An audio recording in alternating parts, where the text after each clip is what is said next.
Página 20. Max Planck. La teoría cuántica, Alberto Pérez Izquierdo, 2012. Capítulo 1. 1.2. Estudios de termodinámica. 3 ejemplos del poderío tecnológico alemán. La empresa Siemens, cuyo nombre es el apellido de su fundador Ernst Werner von Siemens, 1816-1892, lideró la electrificación de Alemania y de gran parte de Europa. Inicialmente dedicada al telégrafo, de sus factorías salieron tanto alternadores y dinamos, para producir electricidad, como motores y lámparas, para consumirla. Siemens también construyó trenes eléctricos. El Instituto Imperial de Física y Tecnología, al que se ha hecho referencia anteriormente, recibía una sustanciosa subvención de Siemens y se ocupaba de diversas cuestiones de interés para la iluminación eléctrica. Tras sobrevivir a las 2 guerras mundiales, Siemens sigue siendo una potente multinacional. Zeiss, fundada por el óptico alemán Carl Zeiss, 1816-1888, en 1846, fue desde sus inicios una de las grandes empresas de material óptico de precisión. De la empresa Zeiss era el microscopio con el que Ramón y Cajal descubrió la sinapsis neuronal y la estructura de la retina de los mamíferos. También la compañía Zeiss sigue existiendo hoy en día y sigue siendo líder en su campo. La tercera de estas grandes empresas, Bayer, es posiblemente la más conocida. Fundada en 1863 por Friedrich Bayer, 1825-1880, la empresa comenzó a comercializar su famosa aspirina a finales del siglo XIX y todavía hoy en día la sigue fabricando. Durante la Segunda Guerra Mundial Bayer se integró en el conglomerado químico alemán IG Farben. IG Farben construyó una planta para la producción de caucho sintético cerca de Auschwitz, utilizando como mano de obra a los prisioneros del campo en régimen de esclavitud. Después de la guerra, la empresa se dividió en otras 3, Bayer, BASF, que siguen siendo hoy en día potentes multinacionales. Era costumbre en la Alemania de la época estudiar en más de una universidad, por lo que Max Planck dejó Múnich por Berlín en 1877. Allí tuvo de profesores a Hermann von Helmholtz, 1821-1894, y Gustav Kirchhoff, 1824-1887. Ambos se cuentan entre los grandes físicos del siglo XIX pero, a juicio del propio Planck, no debieron de ser muy buenos profesores. No sabían explicar, se enredaban solos en sus exposiciones. En su breve autobiografía científica Planck describe a Helmholtz como un pésimo enseñante que no se preparaba las clases y cometía continuos errores en los cálculos que hacía en la pizarra. Dar clases parece que le aburría y el aburrimiento se debía transmitir a sus alumnos porque, según Planck, al final del curso solo él y 2 más seguían asistiendo a clase. Cuando un docente domina su asignatura, aún sin preparar clase puede desarrollarla sin problema alguno. La metodología para impartir la clase, es básica, no debe ser algo que sea mera ocurrencia. Hermann von Helmholtz tenía una cierta excusa para no prepararse las clases. Justo en esa época estaba sumido en profundas cuestiones electromagnéticas que tenían que ver con las predicciones de la teoría de Maxwell. Alemania no era muy maxwelliana por entonces y fue mérito de Helmholtz introducir la teoría electromagnética del escocés en su país. En julio de 1879 la Academia Prusiana de Ciencias de Berlín convocó un premio, a instancias de Helmholtz, para resolver si algunas de las predicciones de la teoría de Maxwell en circuitos eléctricos de alta frecuencia se cumplían o no. El físico que aceptó el reto de resolver esta cuestión era un alumno aventajado de Helmholtz, Heinrich Hertz, 1857-1894, que ganó el premio. Sus investigaciones llevarían unos años más tarde, en 1888, al descubrimiento de las ondas electromagnéticas y la definitiva consagración de la teoría de Maxwell. Aunque las clases de Helmholtz en el invierno de 1877 no fueran gran cosa, Planck tuvo la ocasión de conocer de primera mano los avances en electromagnetismo, una de las ramas de la física cuyo dominio iba a resultar esencial en sus descubrimientos. Eventualmente, cuando Planck regresó a Berlín, ya como profesor, mantuvo una relación cordial con Helmholtz hasta la muerte de este, en 1894. De su otro profesor en Berlín, Gustav Kirchhoff, Planck dice lo contrario que de Helmholtz, que se preparaba las clases tan minuciosamente que las recitaba de memoria, sin una coma de más o una coma de menos, con lo que también terminaba aburriendo al alumnado. Pero, de nuevo, posiblemente lo más importante de los años de formación en Berlín no fueron las clases, sino que Planck tuvo acceso a la ciencia vanguardista de la época. Y Kirchhoff lo acercó a los desarrollos punteros en la disciplina en que Planck más iba a destacar, la termodinámica. De hecho, unos años más tarde, Planck sería el encargado de publicar, a título póstumo, las lecciones sobre la teoría del calor de Kirchhoff. Un tercer científico influyó en Planck durante su estancia en Berlín, Rudolf Clausius, 1822–1888. Planck no tuvo ocasión de conocerlo personalmente, aunque lo intentó. Planck descubrió en Berlín los escritos de Clausius sobre termodinámica y se sumergió en su estudio con una pasión que le acompañaría toda la vida. En el momento en que Planck fue a estudiar a Berlín ya estaban bien establecidos los dos principios de la termodinámica.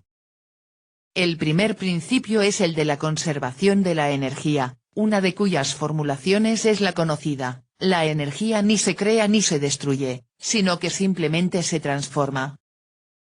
Este principio fue establecido a mediados del siglo por varios físicos de la época: James Joule, 1818–1889, Julius von Mayer, 1814–1878, William Thomson, después conocido como Lord Kelvin, 1824–1907, o el mismo Helmholtz. La idea es que hay una equivalencia cuantitativa entre el trabajo mecánico, las diversas formas de energía que son capaces de producir trabajo y el calor. En la década de los 40 del siglo XIX, el británico James Joule realizó una serie de experimentos que demostraban la equivalencia entre las distintas formas de energía. El más conocido de ellos y el más fácil de entender, aunque no fácil de realizar, consistía en un peso que al caer hacía girar unas palas en el interior de un recipiente lleno de agua. Una polea, una cuerda y un eje transmitían el movimiento del peso a las palas, según se muestra en la figura. El recipiente estaba térmicamente aislado y Joule observó que el agua en su interior se calentaba cuando el peso descendía. La energía potencial gravitatoria del peso se había convertido en calor. Joule concluyó que para calentar una libra de agua de 50 a 51 grados Fahrenheit, había que hacer descender un pie de altura a un peso de 817 libras. La energía tiene muchas caras. En honor a Joule, la unidad de trabajo y energía en el Sistema Internacional de Unidades es el Julio, J. Podemos obtener 1000 J de diversas formas, por ejemplo, 1. De la combustión de 64 miligramos de glucosa, produciendo agua y dióxido de carbono. La glucosa contiene lo que llamamos energía química. Esta reacción se lleva a cabo continuamente en nuestros músculos, produciendo trabajo mecánico, al movernos, y calor. 2. De la fusión de 1600 milésimas de microgramo, 1,6 por 10 a la menos 9 potencia de gramo, de hidrógeno para formar helio. Este proceso de fusión se lleva a cabo en las estrellas y es la fuente de la energía que nos proporciona el Sol. Con 1000 J podríamos comunicar a una pelota de tenis una velocidad de 360 km por hora. Este es un ejemplo de energía cinética. Hacer girar un trompo a 1800 revoluciones por minuto. También se trata de energía cinética. Subir 1 kilogramos de manzanas a 100 m de altura, aproximadamente. Las manzanas adquieren energía potencial gravitatoria. Calentar 1 litro de agua aumentando 0,24 grados C su temperatura. Esto es lo que Joule hizo en su experimento, convirtiendo el trabajo que hacía el peso al caer en calor. El primer principio de la termodinámica se expresa matemáticamente diciendo que la energía interna de un sistema físico aumenta en la misma proporción que se le da calor y disminuye en la misma proporción que realiza trabajo.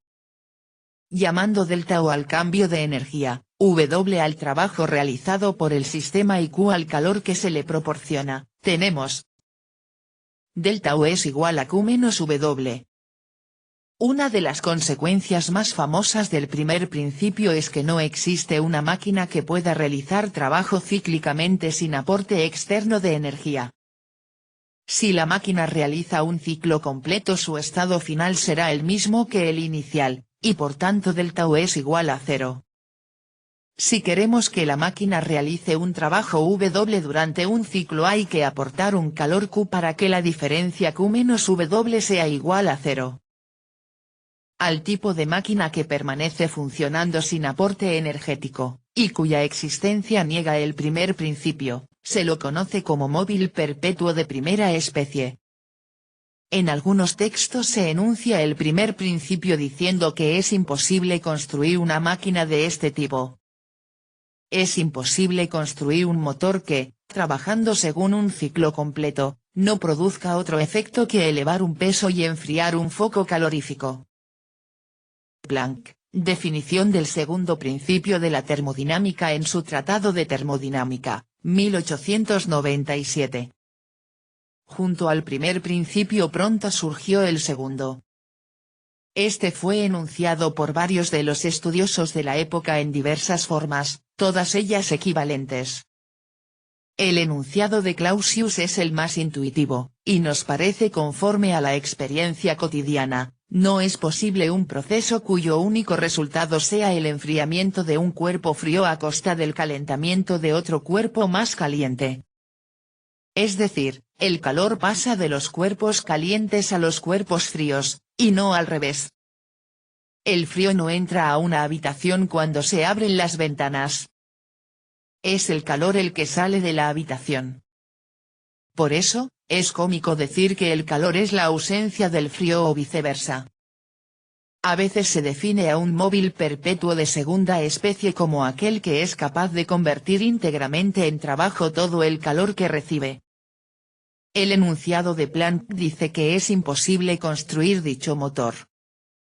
Con una simple búsqueda en Internet aparecen cientos de personas que dicen haber encontrado un diseño capaz de contravenir el segundo principio. Incluso algunos lo comercializan. Y esto es muy divertido, muy cómico verificar que hay tanta ingenuidad en la gente crédula. Aunque no lo parezca a simple vista, el enunciado de Planck es equivalente al de Clausius. Es fácil encontrar demostraciones de esta equivalencia en cualquier texto básico de termodinámica. Unido al segundo principio está el concepto de entropía. Este fue introducido por Clausius, que desarrolló el término a partir de la palabra griega edropia, que significa transformación. Suele denotarse con la letra S. La entropía es una propiedad de todos los sistemas físicos macroscópicos, ya se trate de un cuerpo homogéneo o de un conjunto de cuerpos en interacción. Cuando comunicamos una cantidad de calor Q a un cuerpo a una temperatura T, aumentamos su entropía en una cantidad delta S dada por delta S es igual a la comparación del calor Q y la temperatura T. Sea, si Q es mayor que T, delta S será mayor a 1. Si inyectamos calor, delta S se incrementa, partiendo de un valor previo de S. El segundo principio de la termodinámica se puede enunciar también de la siguiente forma: en un sistema aislado la entropía siempre aumenta o, como mucho, permanece constante. Este enunciado es mucho más abstracto, y aparentemente más misterioso, pero también más útil que los anteriores en el contexto de la física teórica. En esos términos Max Planck lo usó en sus trabajos sobre la radiación de cuerpo negro, y es la razón por la que se introduce aquí. Podemos ver la equivalencia entre este enunciado y el de Clausius si imaginamos dos cuerpos a distinta temperatura T1 y T2, dos vasos de agua por ejemplo, véase la figura. Al mezclar agua fría con agua caliente se obtiene agua a una temperatura intermedia. La entropía total aumenta durante el proceso. A continuación quitamos una cantidad de calor Q al primero para dársela al segundo. La entropía del primero disminuirá en Q dividido T1 mientras que la del segundo aumentará en una cantidad Q dividido T2. La entropía del sistema total cambiará en la diferencia de entropías de los dos cuerpos. Cuando se le quita calor a un cuerpo, su entropía disminuye. Para que la entropía aumente, la diferencia de los inversos de T2 y T1, 1/T2, 1/T1, tiene que ser positiva, con lo que T1 debe ser mayor que T2. Es decir, el cuerpo caliente es el que ha cedido el calor y el cuerpo frío el que lo ha absorbido. El proceso contrario, que conllevaría una disminución de la entropía, es por tanto imposible. Y es que esto es intuitivo. Uno jamás siente que se calienta si sale de una habitación cálida y se expone al frío de la madrugada, desnudo. Hay muchas consecuencias del segundo principio que experimentamos diariamente. Una de ellas se refiere a la conversión entre los diversos tipos de energía.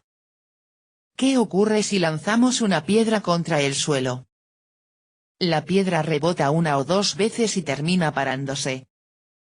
¿Se ha perdido la energía que llevaba? No, la fricción contra el aire y contra el suelo la ha convertido en calor. Apenas si es perceptible el calor en este caso, pero sí lo es si tocamos los frenos de disco de una motocicleta después de una frenada apurada. Y también lo es en los cráteres que deja el impacto de grandes meteoritos sobre la Tierra. Hay unos 160 cráteres conocidos y en esos lugares las rocas o la arena del suelo se han fundido muy rápido y enfriado, adquiriendo un aspecto distinto del aspecto del suelo circundante. En estos procesos la energía mecánica inicial, de la piedra, la rueda de la moto o el meteorito, se ha convertido íntegramente en calor. Podemos recoger toda la energía que se ha disipado en el suelo al caer la piedra e impactar con este para volver a lanzarla en sentido inverso con la misma velocidad que traía inicialmente. La respuesta es que no, que necesitamos un poco más. Podemos mover una piedra a partir de calor, pero, como dice el enunciado de Planck, no podemos convertir íntegramente todo el calor que se ha dispersado en el suelo en mover la piedra, véase la figura. Parte del calor que usemos, inevitablemente, se perderá en el entorno. La aplicación de calor no tiene reversa.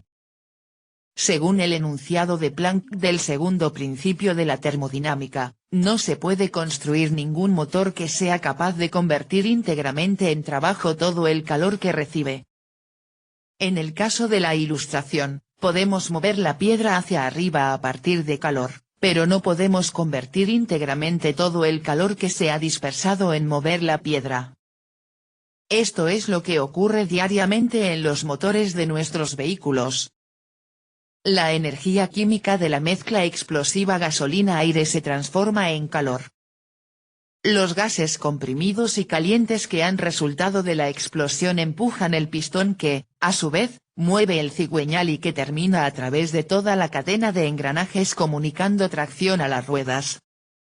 Parte de la energía generada en la explosión de la gasolina se utiliza así para mover el coche, pero una parte de la energía producida se va, inevitablemente, en calentar el motor y la atmósfera circundante. El segundo principio nos dice que esta pérdida de energía es inevitable, consustancial a las leyes de la naturaleza. Hemos entrecomillado la palabra pérdida porque la energía, de acuerdo con el primer principio, no se ha perdido estrictamente hablando. Se ha transformado en calor. Uniendo la expresión matemática del primer y el segundo principio de la termodinámica tenemos la ecuación. Temperatura multiplicado por delta S es igual a la suma de delta U y W. Esta ecuación relaciona temperatura, entropía, energía y trabajo y es la que Planck iba a utilizar en sus investigaciones sobre la radiación de cuerpo negro. Maxwell y la gran síntesis electromagnética. A mediados del siglo XIX las teorías del electromagnetismo estaban en una encrucijada. Gracias a la obra de Ampere, 1775-1836, Faraday, 1791-1867, y otros físicos de la época, se había acumulado una serie importante de datos y leyes experimentales que habían demostrado la íntima relación existente entre electricidad y magnetismo. Para explicar todos los fenómenos descubiertos había principalmente dos formas de ver las cosas. Estaban los que proponían la existencia de una acción a distancia y los que abogaban por una teoría de campos. Heinrich Weber, 1795-1878, en Alemania, había propuesto una fórmula para explicar todas las fuerzas eléctricas y magnéticas, tanto estáticas como dinámicas, a partir de una acción a distancia entre las cargas eléctricas. Su fórmula era similar a la de la fuerza de gravedad entre dos cuerpos, pero con más términos, que dependían de la velocidad y la aceleración de las partículas. Pero uno de los profesores de Planck, Helmholtz, demostró en torno a 1870 que la fórmula de Weber era inconsistente con la ley de conservación de la energía. Por su parte, la teoría de campos había nacido con Michael Faraday, quien imaginaba que el espacio alrededor de un imán estaba lleno de cuerdas invisibles, líneas de fuerza las llamaba él, cuya tensión era la responsable de las fuerzas de atracción o repulsión entre los polos del imán. También imaginaba líneas de fuerza eléctricas que unían las cargas negativas con las positivas, provocando su atracción. James Clerk Maxwell, 1831-1879, de origen escocés, dio forma matemática a las ideas de Faraday. Formuló una teoría unificada de todas las leyes de la electricidad y el magnetismo. Su teoría era inicialmente mecánica, y suponía que todos los fenómenos electromagnéticos eran consecuencia de la dinámica de un medio continuo, el éter, que llena todo el espacio. La teoría de Maxwell no solo podía dar cuenta de los fenómenos conocidos más relevantes, sino que hacía una predicción: el éter podía transmitir ondas, de manera similar a cómo un sólido puede transmitir vibraciones. Maxwell calculó la velocidad que tendrían esas ondas y encontró un valor cercano al de la luz.